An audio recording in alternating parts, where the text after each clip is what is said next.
أعوذ بالله من الشيطان الرجيم. بسم الله الرحمن الرحيم. وما خلقت الجن والإنس إلا ليعبدون ما أريد منهم من رزق وما أريد أن يطعمون إن الله هو الرزاق ذو القوة المتين. پیش خدمت ہے شرح کتاب التوحید لفضیلۃ الشیخ عبداللہ ناصر رحمانی حافظہ اللہ۔ رسول اکرم صلی اللہ علیہ وسلم کا فرمان ہے، من سلک طریقا یلتمس فیہ علما سہل اللہ لہ بہ طریقا الی الجنہ۔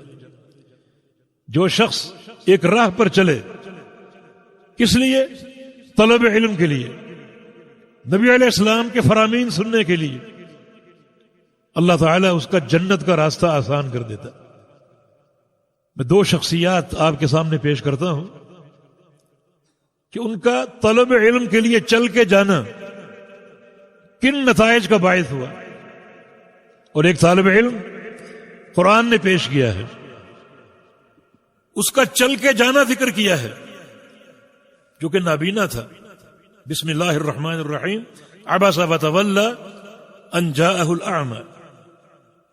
نبی علیہ السلام کے پاس اعمی نابینا آیا، اسے کچھ سوالات کے جواب مطلوب تھے، حاضر خدمت ہو گیا، نابینا تھا۔ اس وقت رسول اکرم صلی اللہ علیہ وسلم کے پاس کچھ رؤسائے مکہ بیٹھے ہوئے تھے، اور آپ انہیں دعوت دے رہے تھے دین کی۔ اب چونکہ یہ نابینا تھے، انہیں ماحول نظر نہ آیا اور اپنا سوال آ کر پیش کر دی۔ نبی علیہ السلام کو یہ ادب کہ منافی لگا، کچھ ناگوار لگا، اور آپ کے ماتھے پر بل آ گئے۔ یہ واقعہ معروف ہے۔ اللہ تعالیٰ کیا فرماتا ہے؟ وَأَمَّا مَنْ جَاءَكَ يَسْعَى وَهُوَ يَخْشَى، کہ جو شخص آپ کے پاس آیا بڑی کوشش کرتے ہوئے اور تیزی کے ساتھ چلتے ہوئے تاکہ آپ سے علم لے، وَهُوَ يَخْشَى، اور اس کا دل اللہ کی خشیت سے بھرا ہوا ہے۔ مانا یہ عمل خشیت الہی کا موجب ہے۔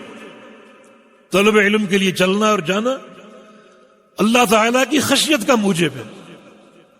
اللہ تعالیٰ نے اس کی سعی پر اس کی خشیت کی شہادت دی کہ اس کا دل اللہ کی خشیت سے لبریز ہے۔ تو یقیناً جو لوگ بھی طلب علم کے لیے جاتے ہیں، نکلتے ہیں، چلتے ہیں، وہ دین اسلام میں انتہائی معتبر ہیں۔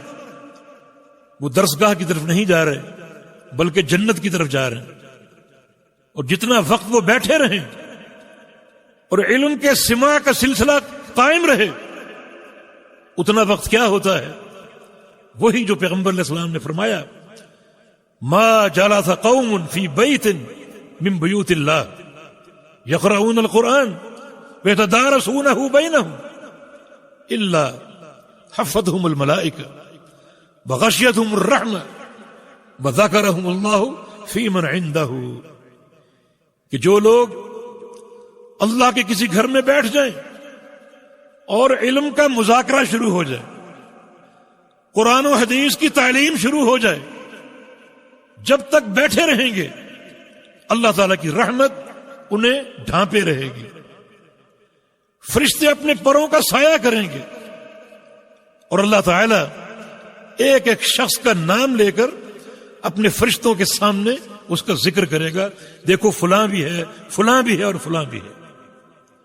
اس کا چرچا اور اس کا نام عرش معلیٰ پر گونج رہا ہے، اللہ تعالیٰ اس کا نام لیتا ہے اور فرشتوں کے سامنے لیتا ہے۔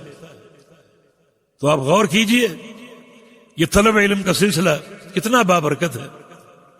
بس اللہ رب العزت ہماری نیتوں میں اخلاص پیدا فرما دے اور ہمیں صحیح فہم عطا فرما دے، صحیح سمجھ عطا فرما دے، کیونکہ اصل فضیلت صحیح سمجھ اور فہم کی ہے، تعلق بالدین کی نہیں ہے۔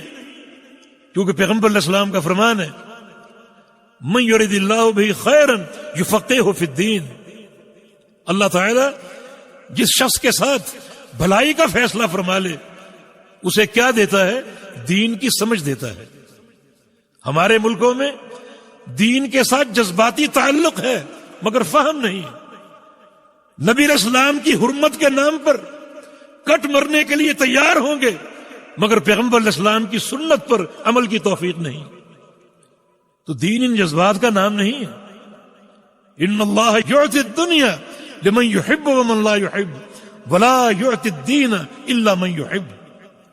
اللہ تعالی دنیا دیتا ہے خواہ اس سے محبت ہو یا نہ ہو، لیکن دین صرف اس شخص کو دے گا جس سے اللہ کو محبت ہوگی۔ تو طلب علم کا راستہ اللہ تعالیٰ کی محبت کا راستہ ہے، اور اگر یہ علم کتاب و سنت کی اتباع کا ہو تو وہ بندہ یقیناً اللہ تعالیٰ کا محبوب بن جاتا ہے، کیونکہ پروردگار کا فرمان ہے قل ان کنتم تحبون اللہ فاتبعونی یحببکم اللہ۔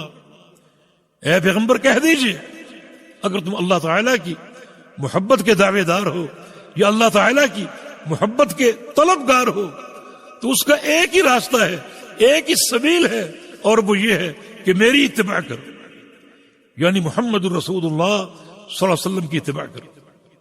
تو اللہ رب العزت اس سلسلے کو بابرکت بنا دے، اس کی تکمیل کی توفیق عطا فرما دے، اور صحیح فہم توحید کا اور عقیدے کا ہمیں عطا فرما دے۔ یہ جو آپ نے پوسٹر شائع کیے ہیں ان پر بات کرنا ضروری ہے، کیونکہ آپ نے القاب میں غلو کیا ہے۔ علامہ اور محدث جیسے القاب یہ مناسب نہیں ہے، اور میری تو یہ خواہش ہے کہ میں طالب علم ہی رہوں اور طلباء کے ساتھ ہی رہوں، اور کل قیامت کے دن طلباء کے ساتھ ہی میرا حشر ہو۔ طلبۃ العلم کے بڑے فضائل ہیں، بڑے ان کے مناقب ہیں، بڑے ان کے درجات ہیں۔ تو اللہ تعالی ہمیں صحیح سبیل پر اور صحیح سنت پر اور صحیح منہج پر قائم رکھے۔ وتعاونوا على البر والتقوى ولا تعاونوا على الإثم والعدوان واتقوا الله إن الله شديد العقاب۔